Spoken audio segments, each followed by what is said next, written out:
दोस्तों आप सभी लोगों का मेरे यूट्यूब चैनल पे स्वागत है। दोस्तों आज के वीडियो हम कार्बन एटम में हाइब्रिडाइजेशन के बारे में बात करेंगे। दोस्तों ये जो हमारा वीडियो है तो ये हमारा BSc first year organic chemistry के फर्स्ट लेसन का पहला वीडियो है। तो दोस्तों आज के वीडियो को शुरू करते हैं। दोस्तों चूंकि यहाँ पर हम ऑर्गेनिक केमिस्ट्री में हाइब्रिडाइजेशन को पढ़ रहे हैं, इसलिए यहाँ पर हमें केवल कार्बन एटम पर ही हाइब्रिडाइजेशन को पढ़ना रहता है। इसलिए यहाँ पर हम केवल कार्बन एटम पर ही हाइब्रिडाइजेशन को पढ़ेंगे। तो आइए आज के वीडियो को शुरू करते हैं। दोस्तों आज के वीडियो में मैं आपको कार्बन एटम में कितने तरह के हाइब्रिडाइजेशन होते हैं तो उनके बारे में बताऊंगा।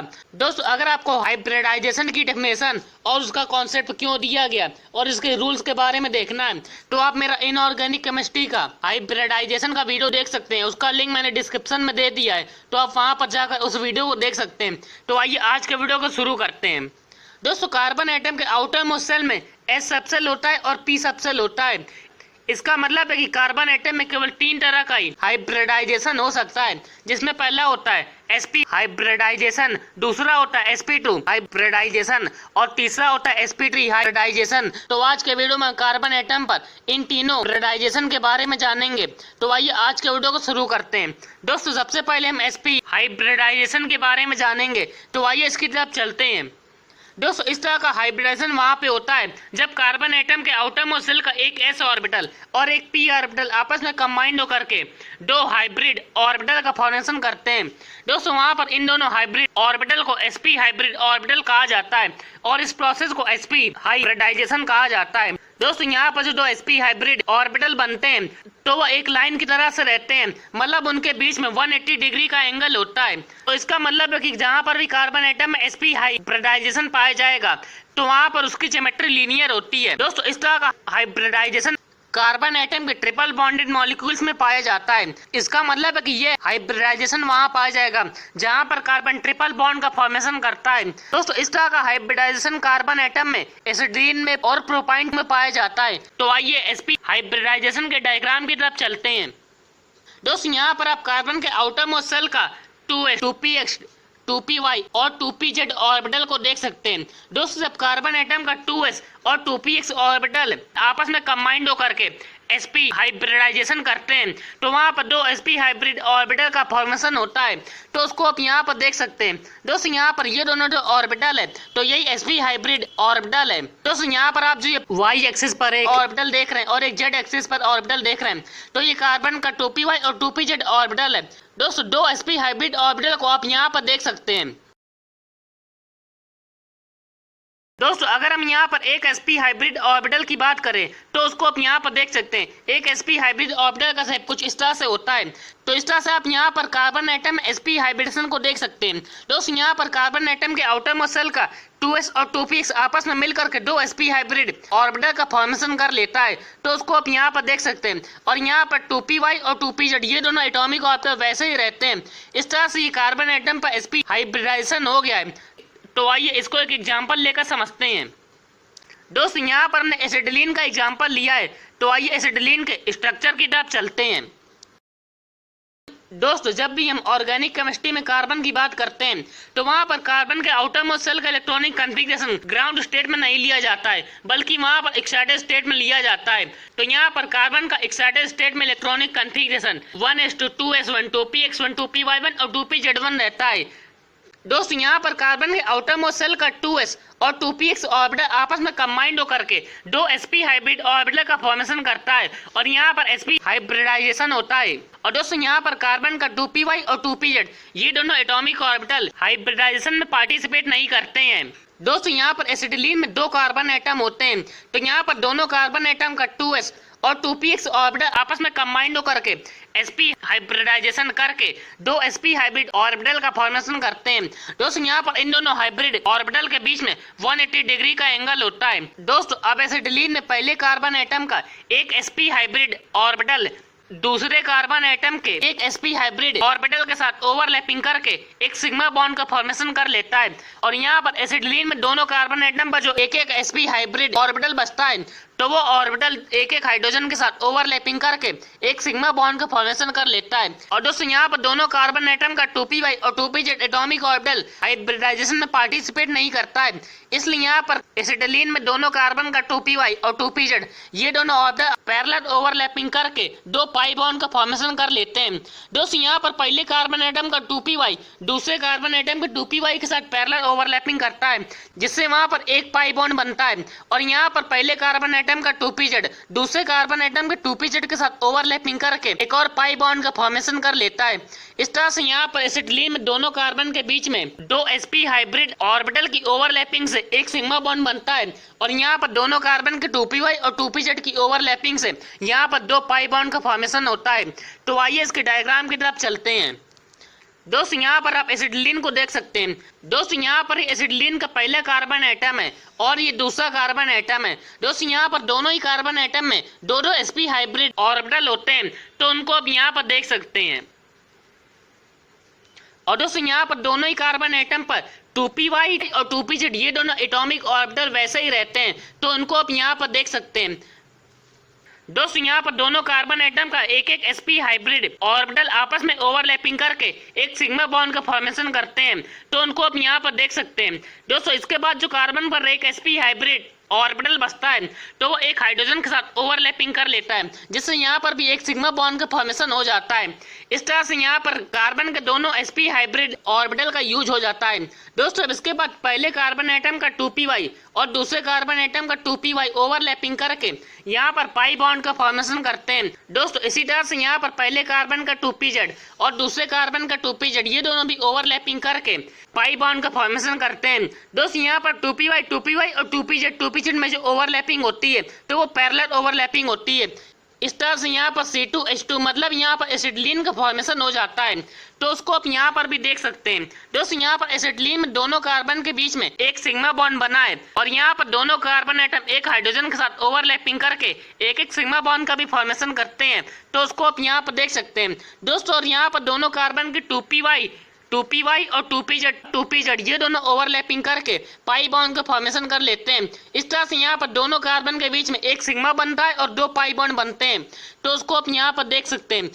यहाँ पर दोनों कार्बन के बीच में एक सिग्मा बॉन्ड बन रहा है और दो पाई बॉन्ड बन रहे हैं, और यहाँ पर हर कार्बन एटम एक हाइड्रोजन के साथ ओवरलैपिंग करके एक सिग्मा बॉन्ड को भी बना रहा है।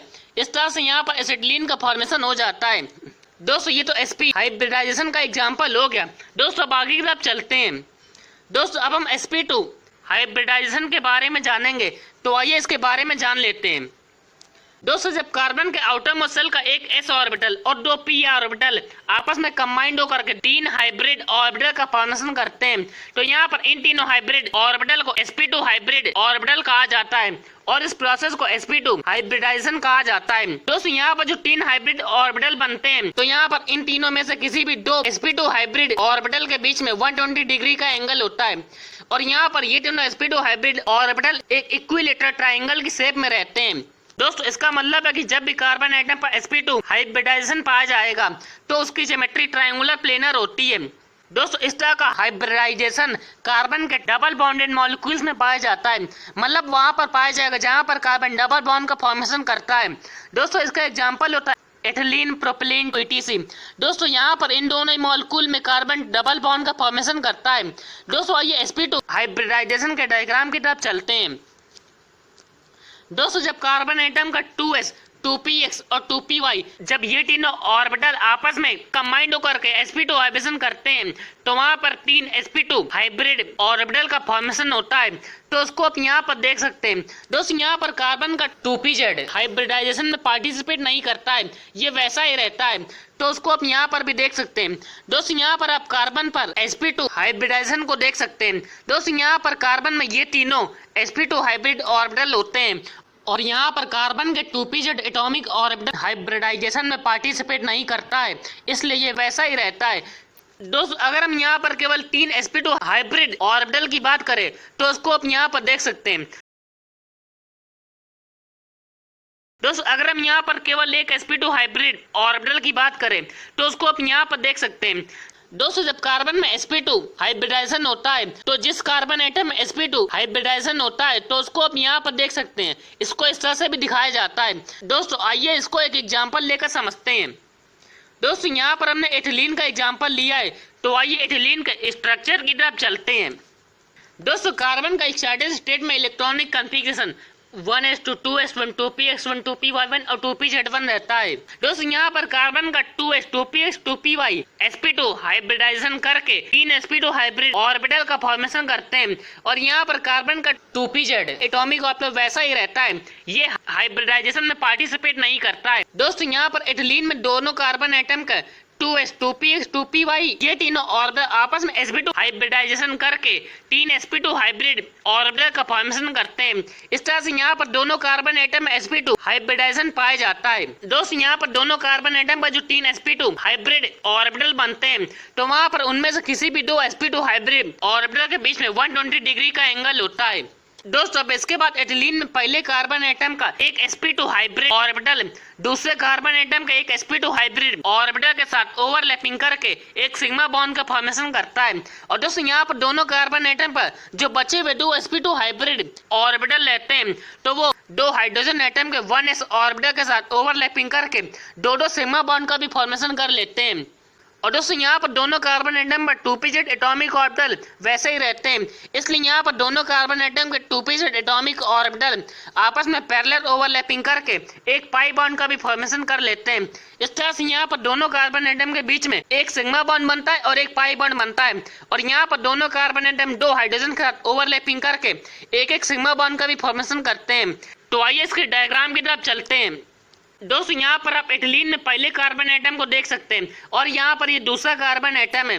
दोस्तों यहाँ पर दोनों ही कार्बन एटम में sp2 हाइब्रिडाइजेशन पाया जा रहा है, तो यहाँ पर आप पहले कार्बन एटम में sp2 हाइब्रिड ऑर्बिटल्स को देख सकते हैं और यहाँ पर आप दूसरे कार्बन एटम में sp2 हाइब्रिड ऑर्बिटल्स को देख सकते हैं।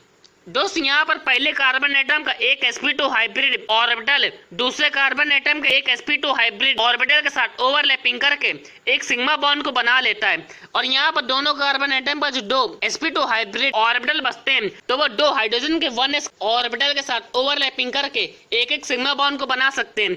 तो उनको आप यहाँ पर देख सकते हैं, ये पहले कार्बन के लिए और ये दूसरे कार्बन के लिए।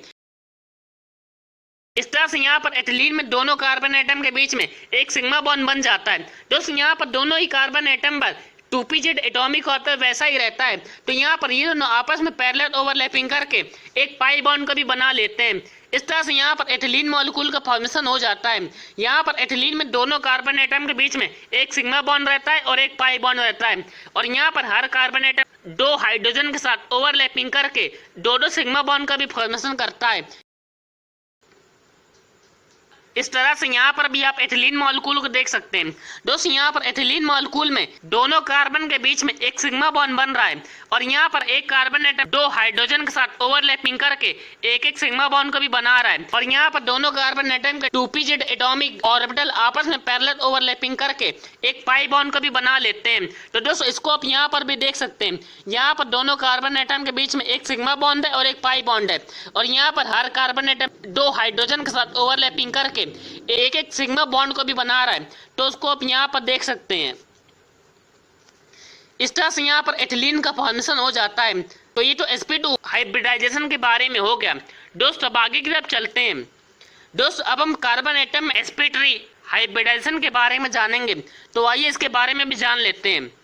दोस्तों जब कार्बन एटम के आउटर मोस्ट शेल का एक s ऑर्बिटल और 3 p ऑर्बिटल आपस में कंबाइंड होकर के 4 हाइब्रिड ऑर्बिटल का फॉर्मेशन करते हैं तो उन चारों हाइब्रिड ऑर्बिटल को sp3 हाइब्रिड ऑर्बिटल कहा जाता है और इस प्रोसेस को sp3 हाइब्रिडाइजेशन कहा जाता है।